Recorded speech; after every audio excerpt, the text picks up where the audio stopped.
Noches, les saludo a todos desde acá, desde el archipiélago de Chiloé, deseando que estén bien y vamos a seguir mirando la carta o el libro a los Hebreos. Vamos a ir al capítulo número 4 en el libro de Hebreos, capítulo número 4, y vamos a leer desde el versículo 14 al 16, los últimos tres versículos finales de este capítulo 4. Nos dice acá: por tanto, teniendo un gran sacerdote que traspasó los cielos, Jesús, el Hijo de Dios, retengamos nuestra profesión, porque no tenemos un sumo sacerdote que no pueda compadecerse de nuestras debilidades, sino uno que fue tentado en todo, según nuestra semejanza, pero sin pecado. Acerquémonos, pues, confiadamente al trono de la gracia para alcanzar misericordia y hallar gracia para el oportuno socorro. Hasta ahí vamos a leer. Esta sección, desde el versículo 14, en realidad debería pertenecer al capítulo 5. De hecho, algunos antiguos como Lutero tenían su Biblia comenzando el capítulo 5 aquí en el verso 14 del capítulo número 4. Y me parece bastante lógico aquello, porque recuerden ustedes que los capítulos, los versículos, no son inspirados, fueron agregados para que nosotros pudiésemos tener la posibilidad de leer con mayor facilidad. Así que usted lee los textos originales, es muy complicado porque no hay capítulos, no hay versículos, es toda una lectura en que no hay interrupción. De manera que la manera en que están ordenados nuestras Biblias, según capítulos y versículos, es algo que se agregó no por el Espíritu Santo, sino que fue agregado por los traductores para poder facilitar la lectura. Entonces, por eso, desde el versículo 14, es muy probable que ahí debería comenzar el capítulo número 5 de este libro a los Hebreos. Y la razón por la cual se cree esto es porque el autor busca llegar al tema central de este libro. El tema central de este libro es el sumo sacerdocio de Cristo. Ese es el tema central. Pero no lo puede hacer, no lo ha podido hacer, porque aun cuando aparece en el capítulo 2, versículo 17, y también en el capítulo 3, versículo 1, se insinúa de esta actividad del Señor como sumo sacerdote, no lo puede desarrollar sin antes dejar claro 5 verdades muy importantes. La primera de ellas es la superioridad de Cristo, tema que se aborda en el capítulo 1 y en el capítulo número 2. Superior a los ángeles, superior a los profetas, superior a Moisés, etcétera, etcétera, etcétera. Ya, y la segunda verdad es explicar por qué el Hijo fue hecho menor que los ángeles. Porque los judíos destinatarios de este libro despreciaban a Jesús, porque para ellos el Mesías no podía morir, ni menos ser un hombre. Entonces el autor ahí, de manera magistral, en el capítulo 2, explica por qué Jesús, el Hijo de Dios, se hizo menor que los ángeles, y da al menos 11 razones en el capítulo número 2. En tercer lugar, también fue necesario explicar el fracaso de Israel, tema que aparece aquí en el capítulo 4.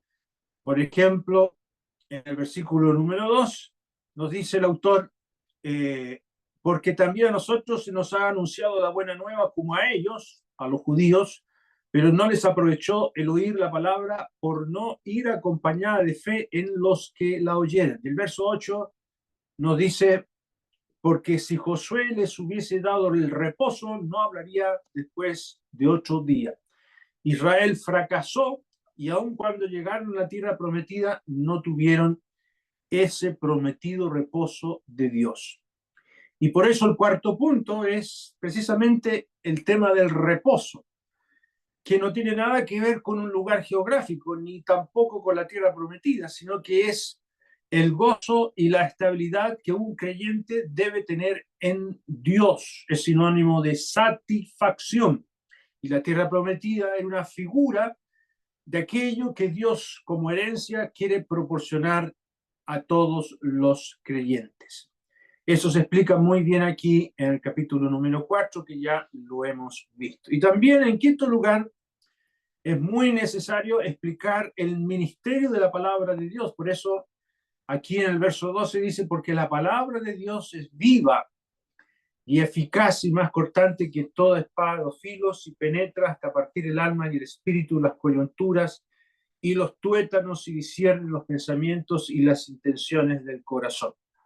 Esa palabra fue viva para Moisés, para Josué y para Caleb, que les impulsaron a obedecerla, a sujetarse a ella, pero también es viva y eficaz porque condenó a los incrédulos que no entraron a este reposo. Ahí, aquí en el versículo número 5 está lo que les pasó a ellos, y otra vez aquí no entrarán en mi reposo.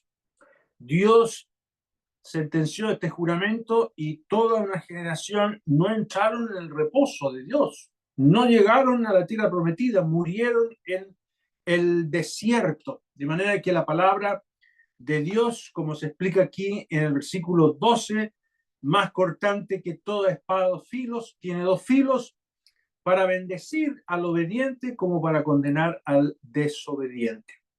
Esa misma palabra disciplinó a Moisés y a Aarón, no permitiéndoles entrar a Canaán. Y fue una disciplina severa. Ahora, la pregunta que podemos hacernos entonces es, ¿corremos nosotros el mismo peligro hoy día? La respuesta es sí. Ya el capítulo 3 preguntó, ¿cómo escaparemos nosotros si descuidamos una salvación tan grande? No hay escapatoria. Corremos el mismo peligro que los que desobedecen a esta palabra viva y eficaz. No de perder la salvación, no hay peligro de perder la salvación, pues Moisés y Aarón están en el cielo y pertenecen al reino. El hecho de que no hayan entrado físicamente a la tierra prometida no significa que no eran creyentes, no, Dios los disciplinó. Ningún creyente se pierde en el camino, pero algunos se arruinan en el camino. Esa es la lección que nos deja este capítulo número 4. Por eso el apóstol Pablo va a escribir refiriéndose a la experiencia de Israel desobedeciendo a Dios. El apóstol dice en 1 Corintios 10:12, así que el que piensa estar firme, mire que no caiga. Existe la posibilidad de caer, no de perder la salvación, sino de caer de aquello que Dios trazó para nosotros y dejar de gozar privilegios que tiene preparados para nosotros. De manera que nuestra responsabilidad es perseverar y vigilar. Por eso las advertencias que aparecen aquí en el versículo 1, aquí en Hebreos 4:1, la advertencia es solemne. Temamos pues, no sea que permaneciendo aún la promesa de entrar en su reposo, alguno de vosotros parezca no haberlo alcanzado. Entonces queda claro quiénes son genuinos hijos de Dios. ¿Quiénes son genuinos hijos de Dios? Son aquellos que perseveran y permanecen en Cristo.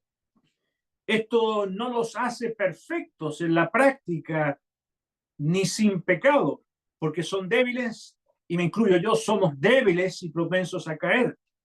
Pero podemos acudir a nuestro gran sumo sacerdote, como dice ahora el verso número 14. Dice el verso 14, por tanto, teniendo un gran sumo sacerdote que traspasó los cielos, Jesús el Hijo de Dios, retengamos nuestra profesión.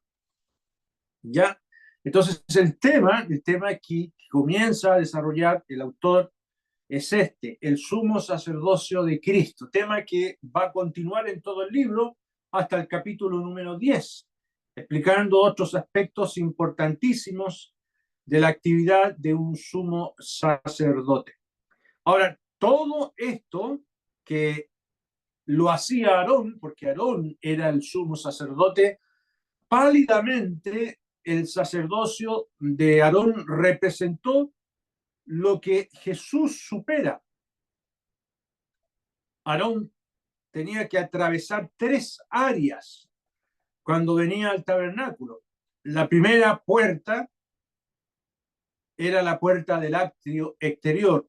Era la primera área que entraba como sumo sacerdote Aarón. Luego se acercaba a la puerta del lugar santo. Tenía que lavar sus manos y sus pies en el lavacro, en esa fuente de bronce, y acercarse, ofrecer el sacrificio en el gran altar de bronce y luego acercarse a la puerta del lugar santo equipado con aquella sangre de la propiciación.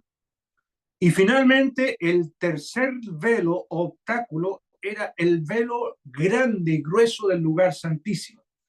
Esos 3 obstáculos tenía que superar Aarón, y esto lo hacía una vez al año, entrando a ese lugar santísimo. Y tenía que tomar una serie de precauciones para no morir en el intento. Su vestimenta, tenía que llevar una vestimenta hermosísima y especial, tenía que llevar una laminilla de oro en su frente donde decía santidad a Jehová, tenía que llevar el incensario y también la sangre del sacrificio.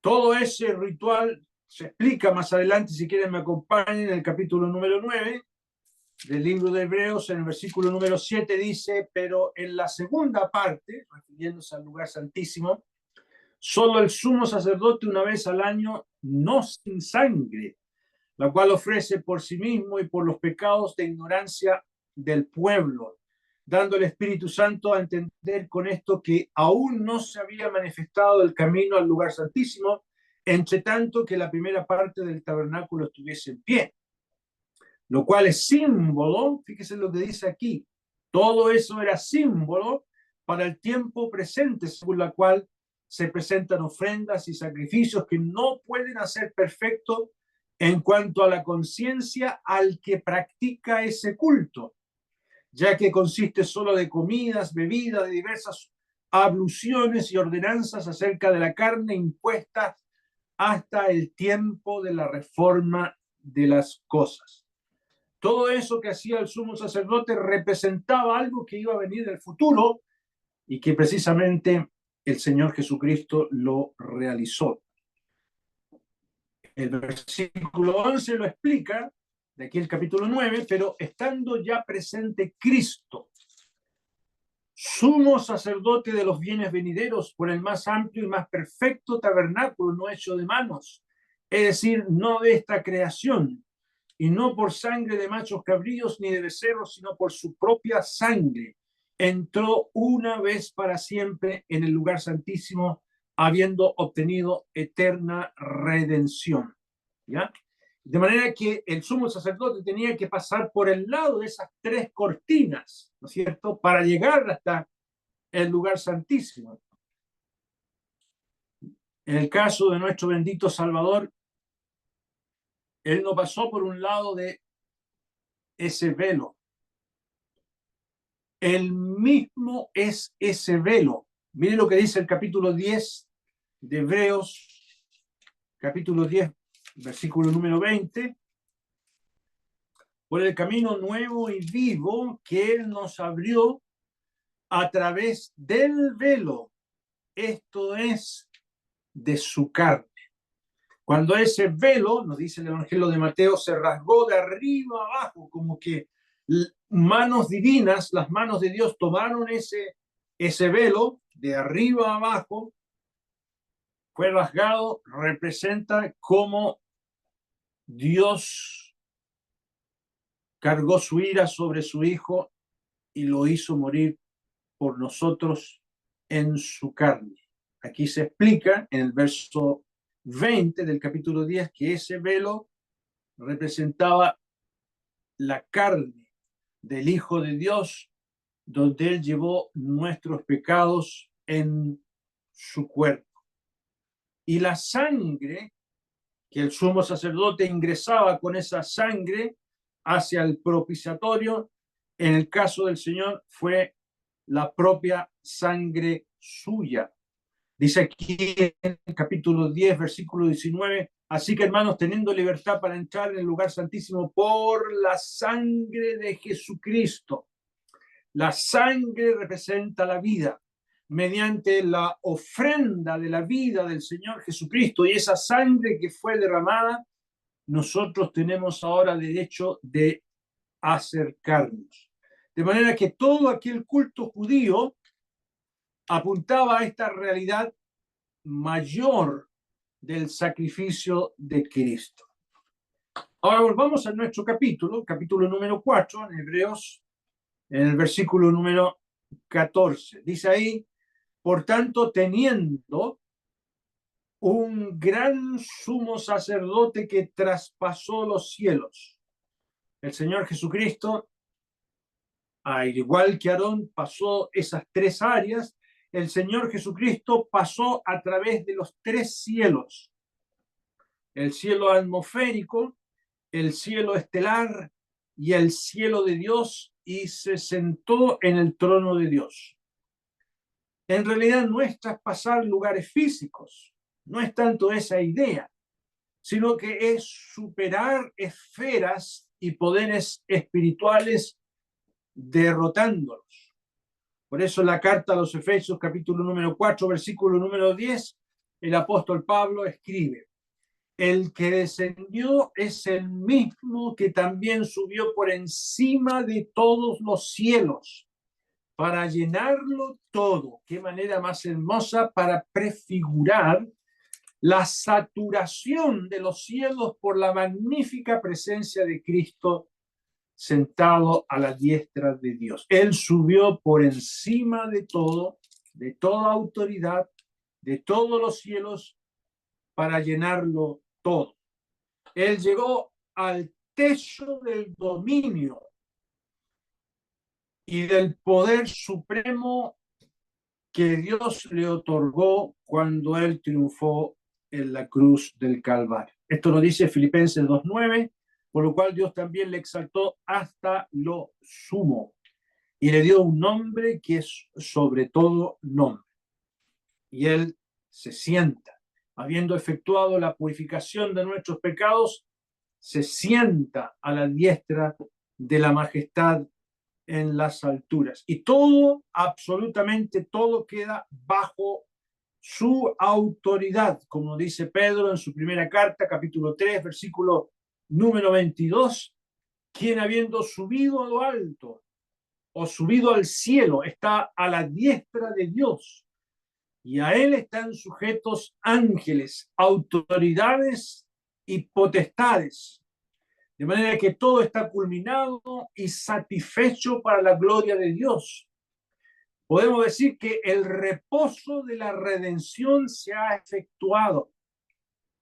Recuerde que el capítulo 4 nos hablaba del reposo de la creación. Dios reposó el séptimo día, no porque necesitase una cama, sino que satisfecho de la creación tan hermosa.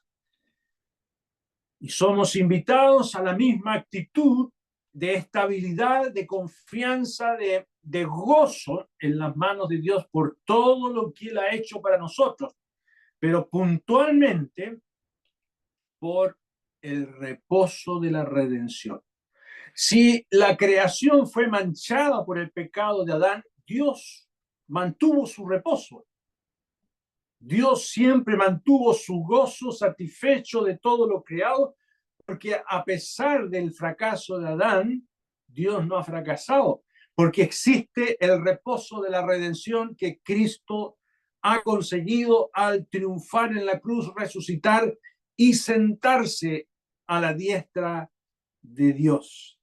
De manera que la futura gloria de Dios está garantizada y va a ocurrir. Dios establecerá su reino inamovible y nada y nadie lo detendrá. ¿Por qué? Porque su Hijo traspasó los cielos, como estamos leyendo aquí en Hebreos 4:14. Ya no es necesario el judaísmo ni nada de su ritual, pues todo eso era solo una sombra, y el autor de este libro pretende enseñarle esto a sus destinatarios para que se den cuenta que están equivocados en volverse al judaísmo, pensando que el cristianismo no es válido. Aquí tenemos entonces la realidad de Jesús como el Hijo de Dios. Volvamos a Hebreos 4, en el versículo número 14, la segunda parte dice, Jesús, el Hijo de Dios. Esta es la tercera mención de su nombre humano, Jesús, de las 9 veces que se dice de él como Jesús en este libro. 9 veces se dice su nombre humano, Jesús. Y aquí está la tercera vez. ¿Y por qué el autor nos habla de Jesús y añade el Hijo de Dios? Porque él fue enteramente hombre y enteramente Dios. Y tenía que ser un hombre.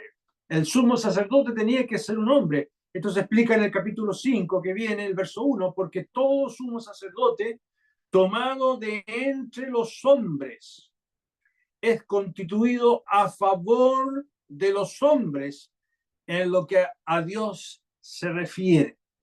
Era muy importante que fuese un hombre para representar al hombre, uno que se encargase de todo lo que Dios también quería para el hombre y que lo representara también a él.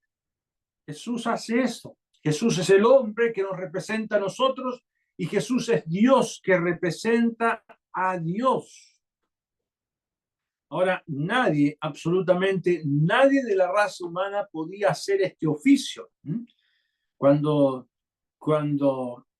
en Israel los hijos de Aarón cometieron ese gran pecado de acercarse para ofrecer un fuego extraño, posiblemente bajo los efectos del alcohol, trajeron incienso y Dios envió fuego y los mató a los hijos de Aarón, a 2 de sus hijos.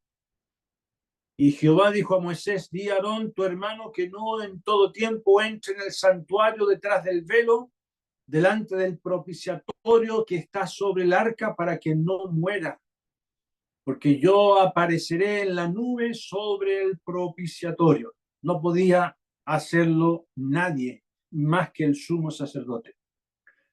Y por eso nuestro bendito Salvador reúne todos los requerimientos. Él es Dios y es hombre, tiene estas 2 naturalezas.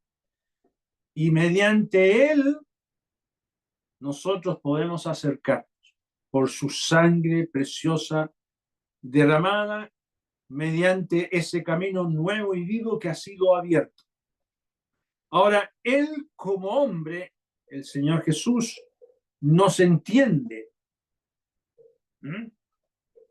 Porque él estuvo aquí y él fue semejante a sus hermanos, dice el capítulo número 2 de este libro, tomó una naturaleza humana y sabe lo que es ser hombre.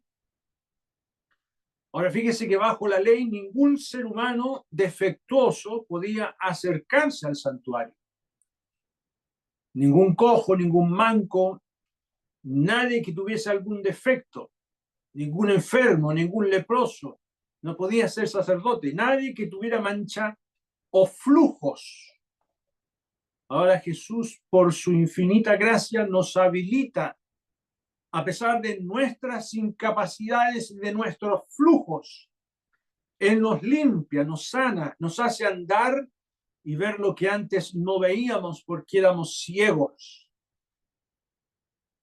Porque Él fue hombre y se entregó en la cruz del Calvario para habilitarnos, para entrar por aquel camino nuevo y vivo. Ahora, ¿por qué el autor insistentemente trata de hablarnos de este oficio destacado de Jesús como el gran sumo sacerdote? Bueno, Para la mentalidad de los judíos era esencial entender que Jesús era el sumo sacerdote. Nadie más que él abría este camino nuevo y vivo. Para los judíos, el sumo sacerdote era su líder, su capitán, y ellos aspiraban a tenerlo siempre, a ese sumo sacerdote cerca de ellos, porque el sumo sacerdote era el que mostraba simpatía por ellos y estaba con ellos para defenderlos en sus fracasos. Y además siempre el sumo sacerdote, después de su gran oficio intercesor, salía para bendecirlos. Mire qué hermoso ahí en el libro de Números, capítulo 6, en el versículo número 23, Dios le dice, habla a Aarón, le dice a Moisés, habla a Aarón y a sus hijos y diles, así bendeciréis a los hijos de Israel, diciéndoles, Jehová te bendiga y te guarde. Jehová haga resplandecer su rostro sobre ti y tenga de ti misericordia. Jehová alce sobre ti su rostro y ponga en ti paz. Y esta bendición siempre la repetía el sumo sacerdote y todos los judíos venían para poder recibir esa bendición de Aarón. De manera que tener el sumo sacerdote era sinónimo de bendición. Y no había honra más elevada que esta de bendecir al pueblo y representarlo en todas las decisiones. Incluso en los pleitos, todo se decidía por lo que el sumo sacerdote decía.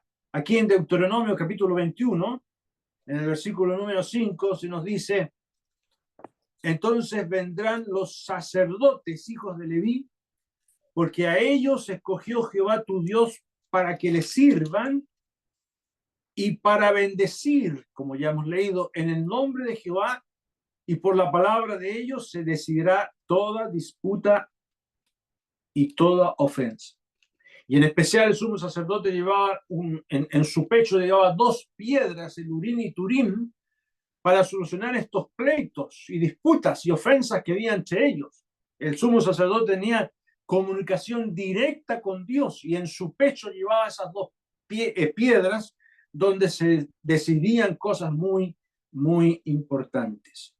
Bueno, ese sumo sacerdote ya no es Aarón ni ninguno de sus descendientes, sino el bendito Jesús. Es el gran sumo sacerdote. Volvamos a Hebreos 4:14. Dice ahí en Hebreos 4:14, por tanto, teniendo un gran sumo sacerdote. Esa palabra sumo en el idioma hebreo significa grande. Entonces, cuando dice aquí gran sacerdote, eso está diciendo aquí, tenemos un gran sacerdote. Es el único sacerdote real, el Hijo, Jesús, el ideal mismo del sacerdocio realizado, está en él. Y él cumple todo de una manera suprema lo que había en Aarón.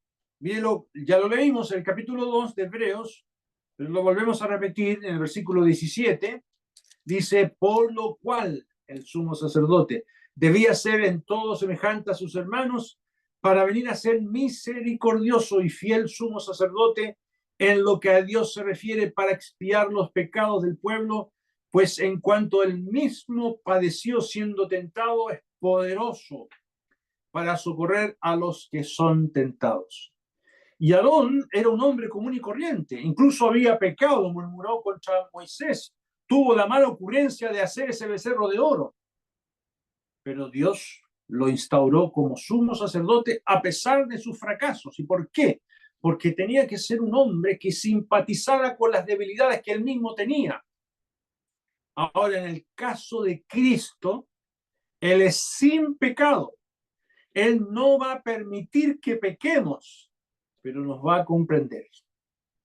Y ese es el gran tema del sumo sacerdocio del Señor Jesucristo. Y el requerimiento importantísimo de un sumo sacerdote, así como Aarón, era que era designado directamente por Dios. Miren lo que dice el capítulo 5 de Hebreos, en el versículo número 4. Dice ahí, en el verso número 4, y nadie toma para sí esta honra, sino el que es llamado por Dios, como lo fue Aarón. ¿Quién colocó a Aarón como su sumo sacerdote? Fue Dios. Ni Moisés, nadie. Dios mismo lo colocó allí como sumo sacerdote. Y este requisito se cumple de una manera superior en nuestro bendito Salvador, que nunca cometió ningún pecado. De esa manera, cuando el Señor estuvo entre sus discípulos y se transfiguró, mientras Pedro hablaba, una nube de luz los cubrió, y aquí una voz de la nube que decía: este es mi Hijo amado, en quien tengo complacencia, a él oíd. Él ha sido designado directamente como sumo sacerdote.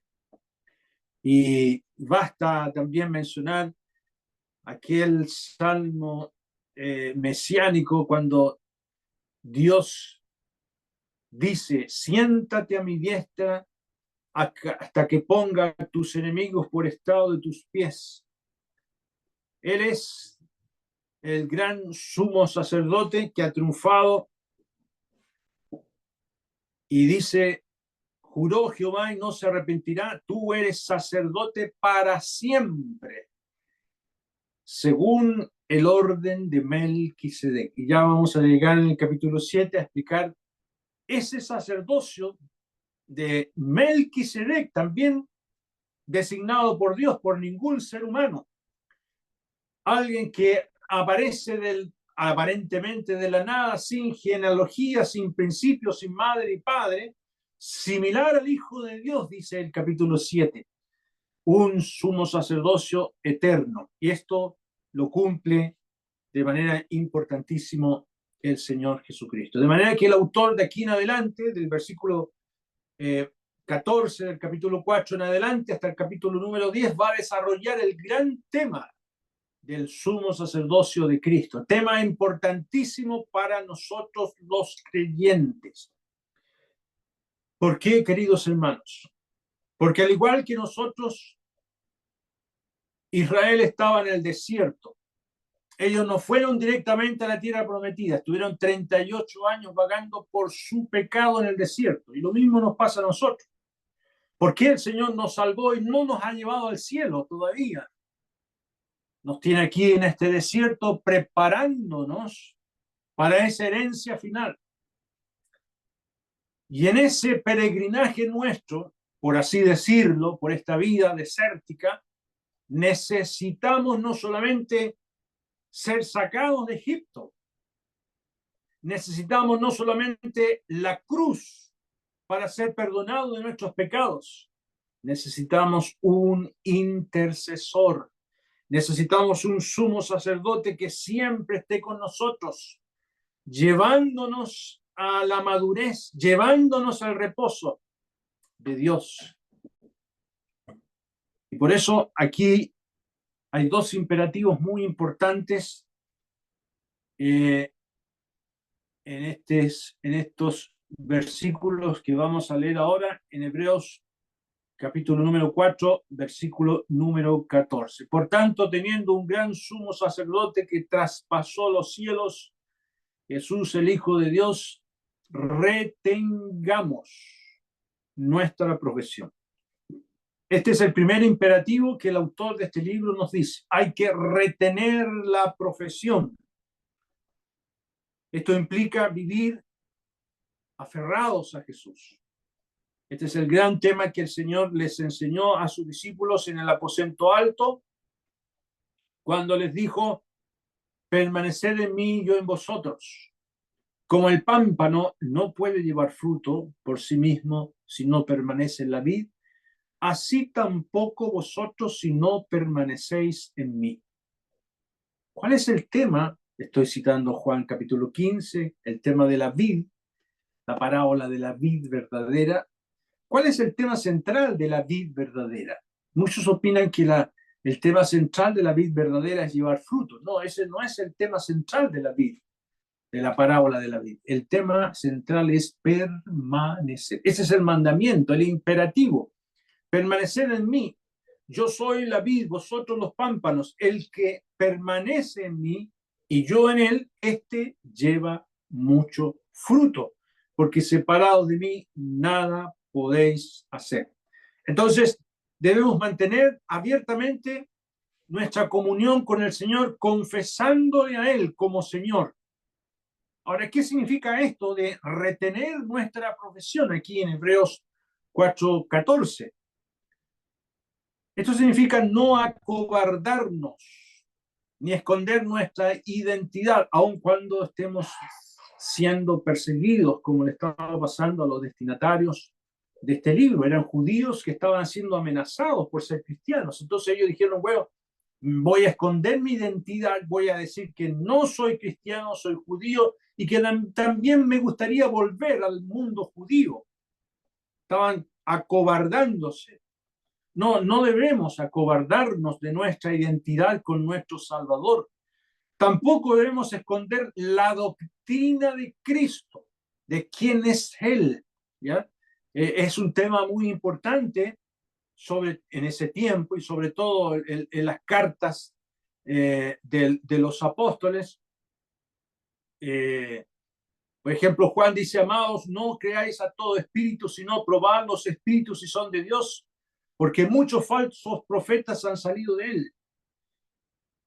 Todo espíritu que confiesa que Jesucristo ha venido en carne es de Dios. Era muy importante confesar la doctrina de Cristo. Y todo espíritu que no confiesa que Jesucristo ha venido en carne no es de Dios. Y este es el espíritu del anticristo, el cual vosotros habréis oído que viene y que ahora ya está en el mundo.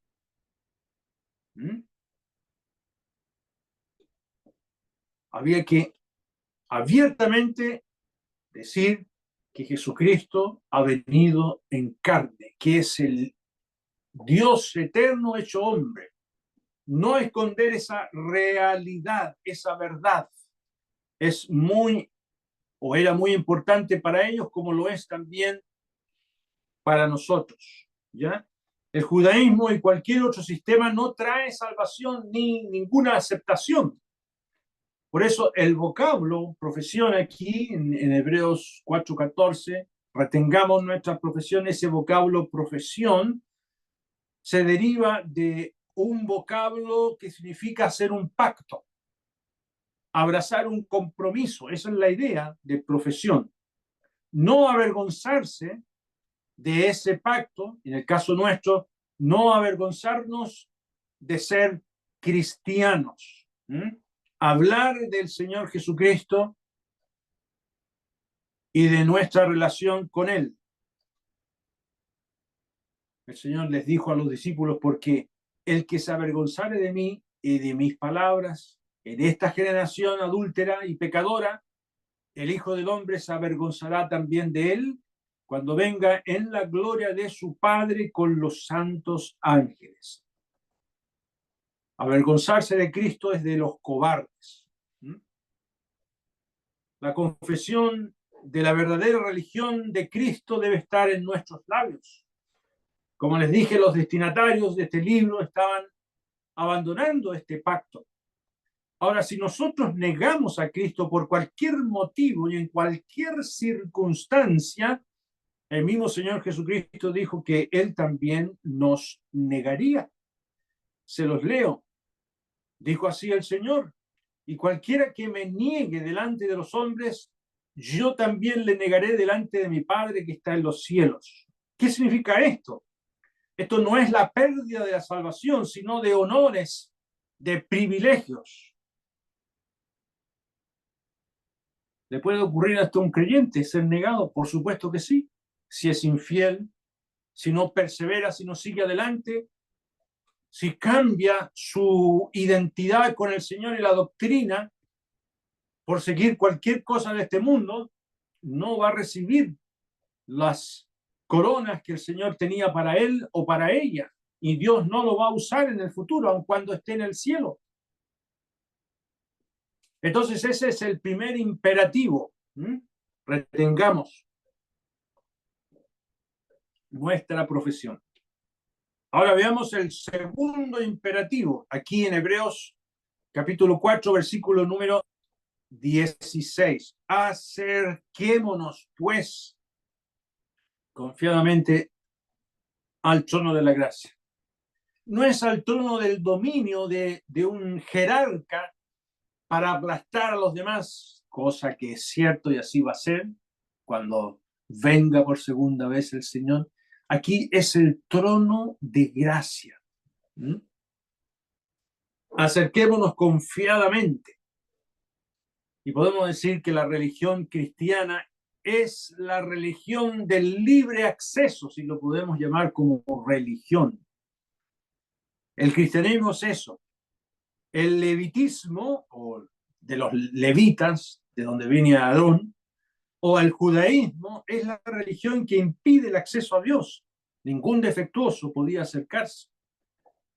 Ya se profetizaba que habría una clara diferencia cuando viniese el Mesías. Es muy hermoso lo que escribe el profeta Isaías en el capítulo 56, versículo número 3. Dios le dice: y el extranjero que sigue a Jehová no hable diciendo, me apartará totalmente Jehová de su pueblo. Los extranjeros no podían ser del pueblo de Israel a menos que se circuncidara. Me apartará totalmente Jehová. No, no digas eso. Ni dígale eunuco, he aquí, yo soy árbol seco. Ahí está ese eunuco que vino de Candace. ¿Se acuerda ahí en el libro de los Hechos de los Apóstoles? Que vino a Jerusalén y volvía leyendo el profeta Isaías. Y viene Felipe y le anuncia el evangelio del Señor Jesucristo. Y ese hombre tiene que haber leído, o los judíos no le dejaron entrar al templo porque tú eres eunuco, y volvía leyendo el profeta Isaías. Dios dice, ni dígale eunuco, aquí yo soy árbol seco. No, no, no. Ya no hay impedimento para acercarse a Dios, porque así dijo Jehová a los eunucos que guarden mis días de reposo y escojan lo que yo quiero y abracen mi pacto. Yo les daré un lugar en mi casa y dentro de mis muros, y nombre mejor que el de los hijos e hijas, nombre perpetuo les daré que nunca perecerá. ¿Ya? Entonces, el Señor invita a los cojos, a los mancos, a los eunucos, a todos los que tienen taras y fallas, que nos acerquemos mediante la obra del Señor Jesucristo. Ahora, este vocablo acercarse que tenemos aquí en Hebreos 4:16, acerquémonos, es la actividad de un sacerdote en el mundo judío. Y era muy sabido esto por quienes leían este libro. Ellos entendían cuando el autor escribió este verbo acercarse. Para nosotros tiene un sentido común y corriente, para un judío era muy importante este verbo acercarse. Por eso la ley decía, y constituirás a Aarón y a sus hijos para que ejerzan su sacerdocio, y el extraño que se acercare morirá. Ningún extraño podía acercarse, porque era absolutamente prohibido por Dios. Esto era la actividad solamente de los que estaban autorizados como sacerdotes. Dice también, mas tú y tus hijos contigo guardaréis vuestro sacerdocio en todo lo relacionado con el altar y del velo adentro, y ministraréis. Yo os he dado el don del servicio de vuestro sacerdocio, y el extraño que se acercare morirá. Bueno, esto se terminó. Ahora cada creyente, rociado por la sangre preciosa del Señor Jesucristo, es un sacerdote investido del linaje real para acercarse a Dios. Como dice Pedro en Primera de Pedro 2:5, vosotros también como piedras vivas ser edificados como casa espiritual y sacerdocio santo para ofrecer sacrificios espirituales aceptables a Dios por medio de Jesucristo. Nosotros podemos ahora como sacerdotes acercarnos, pero cuidado, hermanos, aquí en el capítulo 4 no se está contemplando acercarse para un servicio como sacerdote, sino acercarse como frágiles creyentes que vienen en busca de socorro. Volvamos al versículo 16 aquí en Hebreos 4, 16. Acerquémonos pues confiadamente al trono de la gracia para alcanzar misericordia y hallar gracia para el oportuno socorro. De manera que este trono de gracia es para atender al débil creyente, porque ahí hay un sumo sacerdote que está siempre dispuesto a atendernos. Capítulo 7 de Hebreos dice en el versículo número 27 que no tiene necesidad cada día como aquellos sumos sacerdotes de ofrecer primero sacrificios por sus propios pecados y luego por los del pueblo, porque esto lo hizo una vez para siempre, ofreciéndose a sí mismo. Ya está hecho el sacrificio, él se ha ofrecido a sí mismo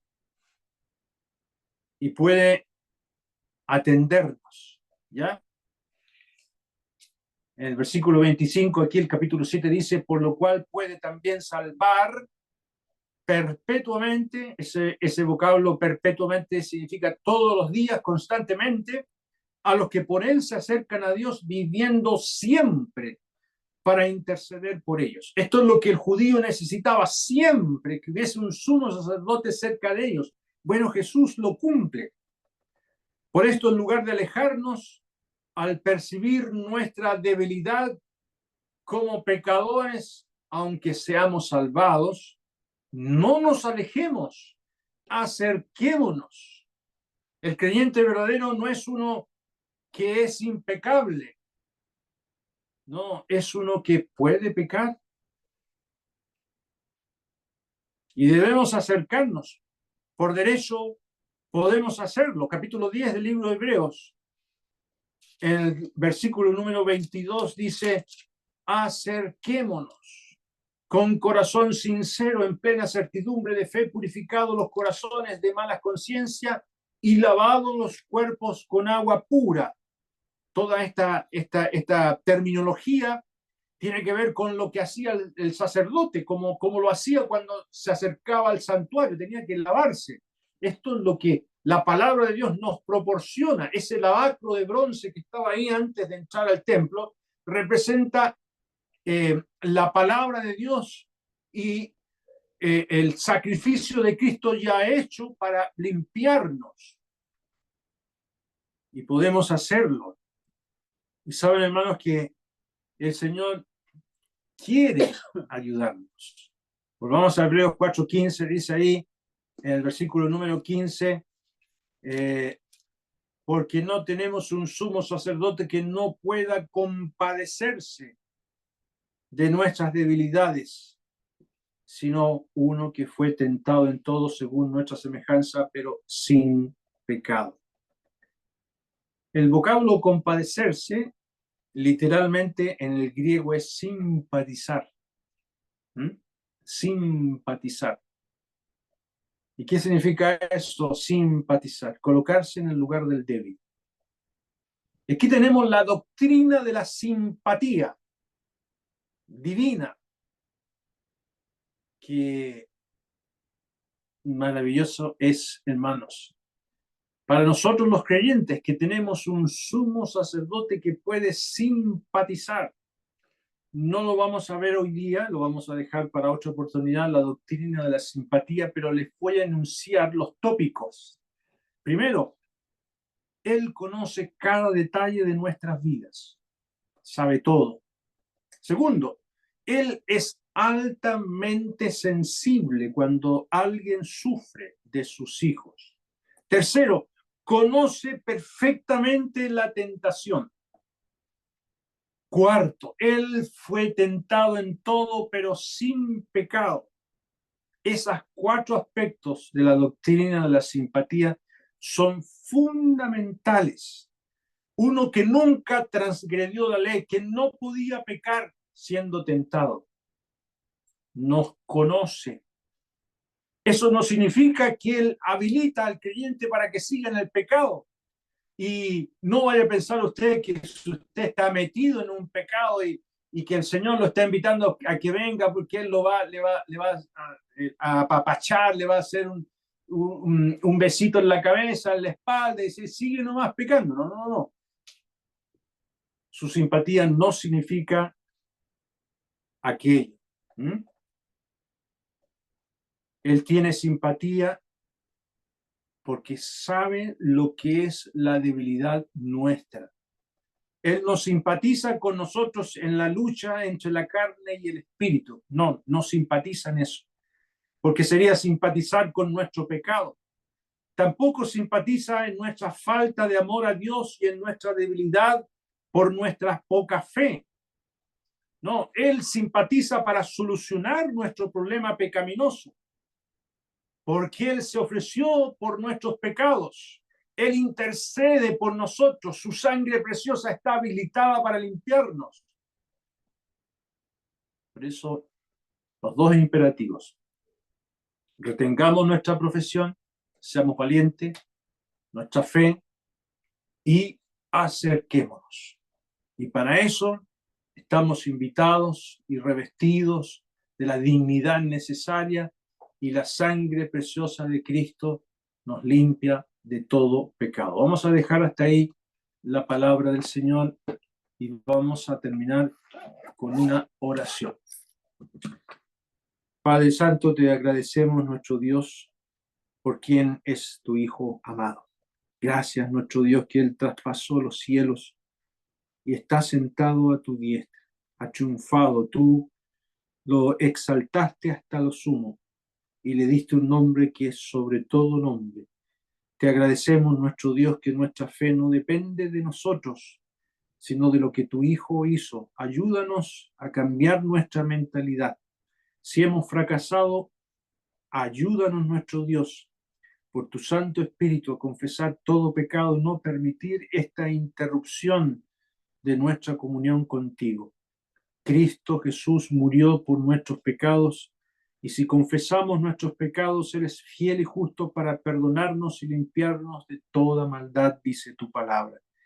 Queremos rogarte que bendigas tu palabra en cada corazón esta noche, que bendigas también a los hermanos que están delicados de salud. Nuestra hermana Bárbara, te pedimos para que se recupere bien, por el hermano Rafael, por todos los que están delicados. Gracias que Melvin está mejor. Te pedimos por el hermano Julián también ahí en Elizabeth, que tú les bendigas, nuestro Dios. Oh Padre, recordamos al hermano Aquiles también de Pensilvania, que estuvo con neumonía. Te pedimos que lo ayudes, nuestro Padre. Queremos quedar en tus manos, pues, en el precioso nombre del Señor Jesucristo. Amén. Amén.